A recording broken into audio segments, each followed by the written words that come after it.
സ്നേഹ ഹൗസാണ് ഹിന്ദിയാണ് എടുക്കുന്നത്. വരും നമുക്ക് കുറച്ചു നേരം ഹിന്ദി പഠിക്കാം. അപ്പൊ നമ്മൾ ഗ്രാമറിൽ ഓരോ ഭാഗമായിട്ടായിരുന്നു പഠിച്ചുകൊണ്ടിരുന്നത് അല്ലെ. ഇന്ന് നമ്മളൊരു സ്പെഷ്യൽ ആളായിട്ടാണ് വന്നിട്ടുള്ളത്. നമ്മുടെ പ്രത്യയ്.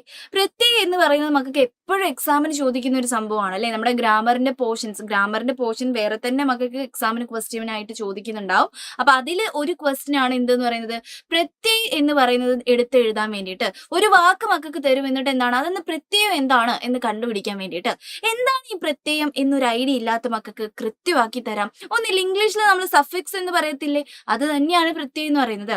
ഓക്കെ, എന്തായിരുന്നു മക്കൾക്ക് ഇപ്പം ഒരു എക്സാമ്പിൾ പറയുകയാണെങ്കിൽ ഇപ്പൊ ചൈൽഡ്ഹുഡ് എന്നുള്ള ഒരു ശബ്ദം എടുക്കുകയാണ് നമ്മൾ, അതിന്റെ ഒരു വേർഡ് നമ്മൾ എടുക്കുകയാണ്. അപ്പൊ അതിൽ ചൈൽഡ് പ്ലസ് ഹുഡ് ആണ് എന്തായിട്ട് മാറിയിട്ടുള്ളത്, ചൈൽഡ്ഹുഡ് എന്നായിട്ടുള്ളത്. അപ്പൊ നോക്കിക്കേ, ഇനിയിപ്പം ഹോപ്പ്ലെസ് എന്നുള്ള ഒരു വാക്ക് നമ്മൾ എടുക്കുകയാണ്. ഹോപ്പ് എന്ന് വെച്ചാൽ എന്താണ്, പ്രതീക്ഷ എന്നുള്ള അർത്ഥമാണ് അല്ലെ. ഓക്കെ, അതിന്റെ കൂടെ ലെസ് എന്നുള്ള ഒരു ശബ്ദം ചേരുന്ന സമയത്ത്, ഒരു വേർഡ് ചേരുന്ന സമയത്ത് അതിന്റെ അർത്ഥം, അതിന്റെ മീനിങ് എന്താവാണ്, എൻറ്റയർലി മാറാണ്. ഹോപ്പ്ലെസ് ആയിട്ട് എന്നായിട്ട് മാറാണ് അല്ലെ. അപ്പൊ ഇവിടെ ഈ ലെസ് എന്ന് പറയുന്നതാണ് എന്ത്, നമ്മുടെ സഫിക്സ് എന്ന് പറയുന്നത്. ഹോപ്പ് എന്ന് പറയുന്ന ആ ഒരു വേർഡിന്റെ കൂടെ ലെസ് എന്ന് പറയുന്ന സഫിക്സ് ചേർത്ത് കൊടുത്തപ്പോ എന്തായി മാറി, എൻറ്റയർലി മീനിങ് വേറെയുള്ള ഒരു വേർഡ് ആയിട്ട് മാറി. ഓക്കെ, ഇങ്ങനെയുള്ള വാക്കുകളെ ആണ് നമ്മൾ എന്തെന്ന് പറയുന്നത്, പ്രത്യയ് എന്ന് പറയുന്നത്. കുറച്ചുകൂടി നമുക്ക് സിമ്പിൾ ആക്കാം. നോക്കിക്കേ, നമുക്ക് ഹിന്ദിയിൽ ഒന്ന് ജസ്റ്റ് ഒന്ന് പറഞ്ഞേക്കാം.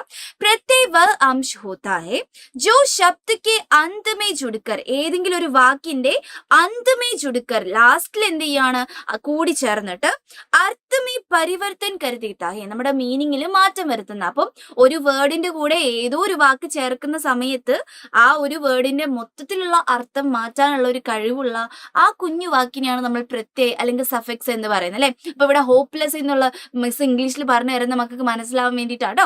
അപ്പൊ ഹോപ്പ്ലെസ് എന്നുള്ള ശബ്ദത്തിന്റെ ഹോപ്പ് എന്ന് പറയുന്ന വേർഡിന്റെ കൂടെ ലെസ് ചേർത്ത് കൊടുത്തപ്പോഴാണ് ഹോപ്പ്ലെസ് എന്നുള്ള വേർഡ് നമുക്ക് കിട്ടിയത്. അപ്പൊ ഈ ലെസ് എന്ന് പറയുന്നത് എന്താണ്, ആ ഒരു മീനിങ് എൻറ്റയർലി ചേഞ്ച് ആക്കാൻ പറ്റിയിട്ടുള്ള ഒരു വാക്കാണ്. അതാണ് സഫിക്സ് എന്ന് പറയുന്നത് അല്ലെ.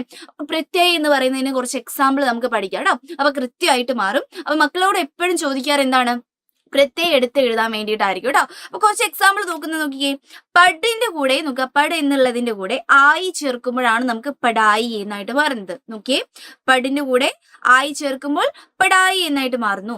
ബച്ചിന്റെ കൂടെ പൻ ചേർക്കുന്ന സമയത്ത് ബച്പൻ എന്നായി മാറുന്നു. ബച്ച് എന്ന് വെച്ചാൽ നമ്മൾ പറയാറുണ്ടല്ലേ, നമുക്ക് ബാക്കിയുള്ള അല്ലെങ്കിൽ എന്താണ് ബച്ച് എന്നൊക്കെ പറയാൻ വേണ്ടിയിട്ട് നമ്മൾ ഉപയോഗിക്കാറുണ്ട്.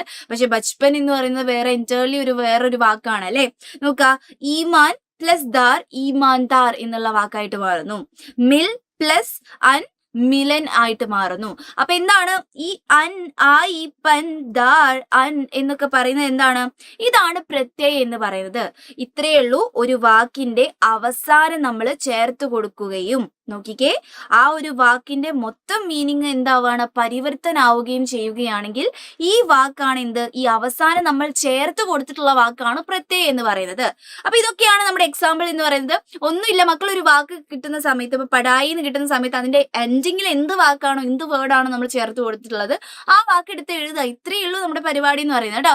ഇനി എങ്ങനെയാണ് ക്വസ്റ്റ്യൻ ചോദിക്കുക, ഇത് മക്കളുടെ എന്താണ് ക്വസ്റ്റ്യൻ പേപ്പറിൽ ഉണ്ടായിരുന്ന ഒരു ക്വസ്റ്റ്യൻ ആണ്. ജസ്റ്റ് എങ്ങനെയാണ് ഇനി എക്സാമിൽ ക്വസ്റ്റ്യൻ ചോദിക്കുക ഒരു ഡൗട്ട് ഉണ്ടാവും, അതും കൂടി ഒന്ന് പറഞ്ഞേക്കാം. നോക്കാം, നിമ്നലിഖിത ശബ്ദവുമേ, അപ്പൊ താഴെ തന്നിട്ടുള്ള വാക്കുകളിൽ, വേർഡുകളിൽ പ്രത്യയ് പെഹചാനിയെ എന്നാണ് പറഞ്ഞിട്ടുള്ളത്. പ്രത്യയം നിങ്ങളോട് തിരിച്ചറിയാനാണ് പറഞ്ഞിട്ടുള്ളത്. ഓക്കെ, ഏതൊക്കെയാണ് പ്രത്യയം എന്ന് തന്നിട്ടില്ല, വേർഡ്സ് മാത്രമേ തന്നിട്ടുള്ളൂ അല്ലെ. അപ്പൊ മക്കൾ എന്ത് ചെയ്യണം, എൻഡിങ്ങിൽ ചേർത്ത് കൊടുക്കുന്ന ആളാണെന്നുള്ള കാര്യം മക്കളുടെ തലയിൽ ഉണ്ടാവണം. അത് ആലോചിച്ചിട്ട് വേണം നമ്മൾ എഴുതാൻ വേണ്ടിയിട്ടുള്ളത്. നോക്കിക്കേ, കഥാകാർ. കഥാക്കാർ എന്നൊരു സമയത്ത് കഥ പ്ലസ് കാർ ആണ് എന്തായിട്ട് മാറിയിട്ടുള്ളത്, കഥാക്കാരായിട്ട് മാറിയിട്ടുള്ള. അപ്പൊ എന്താണ്, കാർ എന്ന് പറയുന്ന ഈ ഒരു ഭാഗമായിരിക്കും എന്തെന്ന് പറയുന്നത്, നമ്മുടെ ലാസ്റ്റത്തെ പ്രത്യയം എന്ന് പറയുന്നത് എന്നുള്ള കാര്യം ആലോചിക്കാം. ഇനി നോക്കിക്കേ, ജലൻ. ജലൻ എന്നുള്ള വാക്കിൽ നോക്കിക്കേ, ജൽ പ്ലസ് അൻ ആണ്. നോക്കിക്കേ, അൻ എന്ന് പറയുന്ന ശബ്ദം നമ്മൾ ചേർത്ത് കൊടുത്തപ്പോഴാണ് ജലനായിട്ട് മാറിയത്. ജൽ പ്ലസ് അൻ ചേർത്ത് കൊടുത്തപ്പോഴാണ് ജലനായിട്ട് അത് മാറുന്നത്.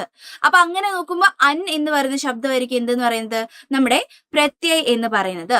അപ്പൊ ഇങ്ങനെയുള്ള കുഞ്ഞു വാക്കുകൾ, ഈ എൻഡിങ്ങിൽ നമ്മൾ ചേർത്ത് കൊടുക്കുന്ന വാക്കുകൾ തിരിച്ചറിയലാണ് മക്കളുടെ പരിപാടി എന്ന് പറയുന്നത്.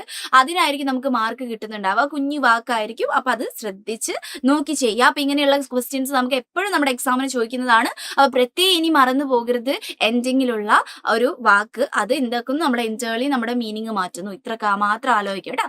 ഓക്കെ, ഇതേപോലുള്ള കുഞ്ഞു കുഞ്ഞു കാര്യങ്ങളായിട്ട് അവസ്ഥ ഇനിയും വരുന്നതായിരിക്കും. Tata, bye bye.